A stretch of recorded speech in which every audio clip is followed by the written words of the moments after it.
Some bold suggestions and recommendations for justice sector reforms have been put together for consideration for Africa's fastest growing city, Lagos State.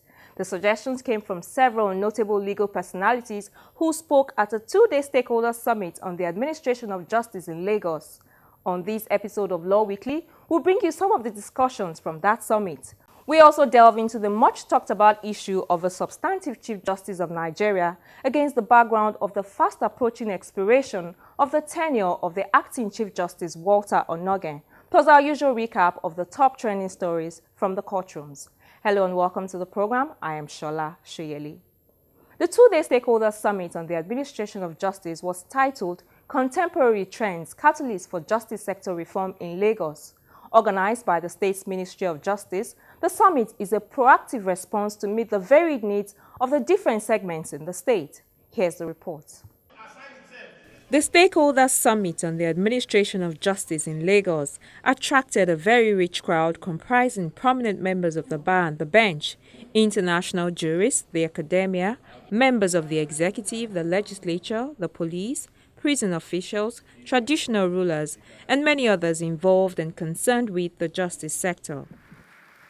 The summit, an initiative of the Lagos State Ministry of Justice, seeks to provide an opportunity to examine the current challenges facing the justice sector in the state with a view to preferring suggestions for dealing with same. The host, in his welcome address, reiterated these objectives. This summit is intended to be a platform to brainstorm and discover more innovative ways to improve the accessibility, independence, efficiency, transparency and performance of the existing justice infrastructure in order to meet the justice needs of the populace of Lagos State and Nigeria in general. Lagos State is one of the fastest growing cities in the world and also one of the most populous. And so decisions taken from recommendations made here will have far-reaching impacts on a large number of people. The state and federal judiciary recognize this fact, and they say they are on board in this quest to improve justice delivery and administration. As the commercial capital of our great country, Nigeria, and in this era of change, our collective goal is to improve access to justice, deliver quick and timely justice to the good people of Lagos State, inspire confidence in the general public, attract foreign investment, and generally make Lagos State a hub for justice delivery in the sub-region and Africa in general. Lagos, being a cosmopolitan city, provides all the contemporary trends that reveal the gaps in our justice system. I'm therefore optimistic that the outcome of this summit would be of tremendous benefit to not just Lagos State, but our national justice delivery system. The host, Governor Mr. Akinwumi Ambode, believes that societies with equal and unhindered access to justice have a better environment for economic growth. And this is one more reason why this summit is crucial. As a government, we are well aware that to achieve our socio-economic goals of a cleaner, secured, peaceful, and more prosperous Lagos State, we need a functioning justice sector, which guarantees not only the maintenance of law and order, the enforcement of human rights and freedom, but also provides an administration of justice ambience that protects investments and encourages economic development. The global strides in commerce and information technology have transformed the world into a global village.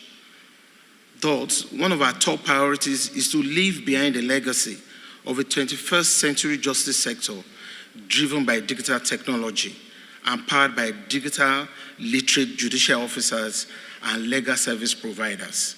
A justice system where all justice institutions in Lagos State are fully automated. We are already putting in place the infrastructure for the Lagos State DNA Laboratory for the processing of DNA evidence, which is a powerful criminal justice tool in prosecuting the guilty and exonerating the innocent. This will also act as deterrence to criminals whose DNA data are in the DNA database, ultimately playing a key role in the systematic reduction of crime in our state. The Attorney General of the Federation delivered the keynote address of the Vice President. He lamented the lack of statistics and proper records in the justice sector, a situation which he says often makes it difficult to independently verify or assess the performance of the sector in line with the constitutional objective. One of the problems of not having easily accessible data or statistics is that it gives room for others to speculate and point us in bad light, oftentimes relying on perceptions informed by worst experience. In 2014, English Court of Appeal decision, IFCO Nigeria Limited versus National Petroleum Corporation, the court ruled that a pending challenge in a Nigerian court to a US $340 million award should not be a bar to the enforcement in London because the Nigerian proceedings could take up to a generation to be resolved. The court also described the Nigerian judicial system as being bedeviled by catastrophic delays. The message I would therefore like to communicate in this address is that we must begin to take the issue of delay in administration of justice more seriously. So what is the Nigerian perspectives on the issue of delay? In 2007, UNODC baseline study of the capacity and integrity of the justice sector in 10 states, including the Federal Capital Territory, it was reported that more than 50% of lawyers from Lagos, Rivers, Enugu, and Delta states believed that it took more than 2 years on average to conclude criminal cases in these states at trial court level. In relation to commercial and contested civil cases, about a third of the lawyers surveyed also reported that it respectively took more than 2 years and 4 years on the average to conclude such cases at the court of first instance.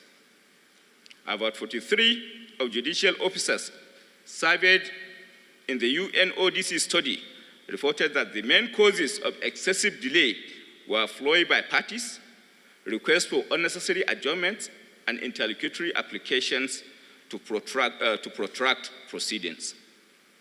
It was similarly found that most adjournments were caused by the absence of the accused, the defendant, their lawyers, or of a witness.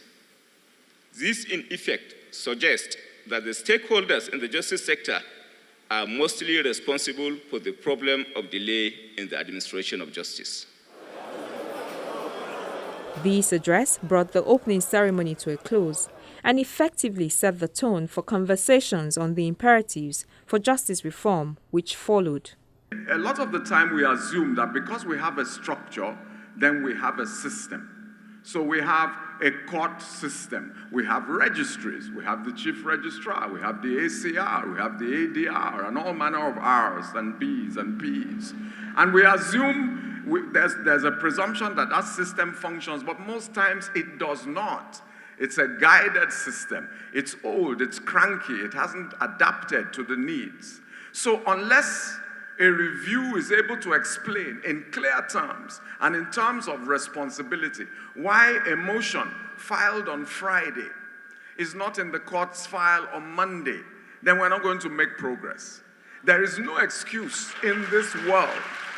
There is no excuse, human excuse, why a file will not move in whatever form, e-form, solid form, I don't really care. And the system knows that the case is coming up on Monday. There is no excuse for that not to happen. So what we need to do, and then the poor judge opens the file, and the lawyer says, I've filed a motion, well, it's not in the file. Registrar, have you seen it? I haven't seen it, and all of that. This is why we encourage why many people go to court, because they know they will frustrate their opponent, not because they know. So I think that it is true we should focus on corruption and all, but the problem is we must reverse engineer the process. We must say, what is the process at the point of filing of cases? Are there enough staff? Are there enough desks? then we must move to the next stage and so on and so forth. The conversations then dovetail into a plenary session which dwelt on the practical challenges crippling the entire administration of criminal justice. Justice Olubunmi Oyewole of the Appeal Court did an appraisal of the current system and offered some suggestions for reform. We all take it for granted. In the course of the trial, the accused person objects to the tendering of his confessional statement on grounds that it was obtained involuntarily. The court should go into a trial within trial. Where is the procedure stated on what the court should do in a trial within trial? We need to make provisions for that. Yes, the prosecution has the onus of proof. The prosecution must lead evidence. Yes, you must also, we put it there as well. Evidence led must be very short, must relate to the circumstances in which the statement was obtained, and the ruling of the court again must be short and related just to that. We need to guide both practitioners and the judicial officers on how to go about this. Now, one area again is video link evidence. Now, we have been unable to wish away terrorism in our land. And whether we like it or not, we also have urban terrorism. Kidnapping is urban terrorism. Armed robbery is urban terrorism. And when we face all this, we must also envisage a situation where, and we don't have a witness protection program in the country. If somebody moves from Milord Justice Zana's place in Borno and starts living in Abule, everybody knows a stranger has come. He doesn't look like us. He doesn't speak our language. You don't uproot somebody from Lagos and put him somewhere in Abuja overnight. What does he do there? So we don't have a witness protection program, which also means that we must make provisions in our laws to admit evidence of a witness that cannot be physically brought into the courtroom. After which, a panel offered more perspectives for reforms in the administration of criminal justice. In some criminal cases that I do these days, when they come with their documents, I look at them, I say, look, after attending one or two documents, I say, look, stop wasting time. Bring all your documents. Let us tender them. The ones that are not admissible by law, for example, you cannot tender CTC, or you cannot tender photocopy of a public document. But I will allow you to go in. At the point of address, we'll do the necessary surgery. Instead of making objection here and there and inviting interlocutory ruling one way or the other. I have found it beneficial in terms of making sure that cases are speedily tried. We have 240 prison facilities across the 36 states of the Federation and the FCT. Of that number, we have 65,000 total population. Of that number, just a little bit over 45,000 are remand persons. Now, the other significant category of inmates are those awaiting death row. The total population of those awaiting death row in our prisons is just about 1,600. So do the arithmetic. What that shows you is that for a country of 160, 170 million, depends on who you ask, we have less than 20,000 convicts. So that either says that we are not a high crime rate, as is being touted, or that we are simply not catching the offenders, or that there are lots of, in fact, our reality is that there are so many people who are in prison who should not be in prison, and so many people out of prison who should be in prison. We have said severally that locking up inmates is not just a law, justice, or human rights issue. It's an issue of national security. And for Lagos State, it should be an issue of state security. Now, I wonder how many of you know, because when you listen to the stories about Boko Haram, you think it's happening there in Borno. I wonder how many of you know that in at least one of the prisons in Lagos today, you have Boko Haram detainees. So that should wake us up to the fact that the issue of terrorism is not really far away. They are here. They are in Lagos. They are in your backyard here. So it's important that we have a conversation, a serious conversation about the state, the secure state of our prisons. The suggestions from here are by no means exhaustive, but the Attorney General of Lagos has promised to consider all these suggestions and recommendations to ensure that this workshop goes beyond a talk shop and moves the administration of justice in the state forward.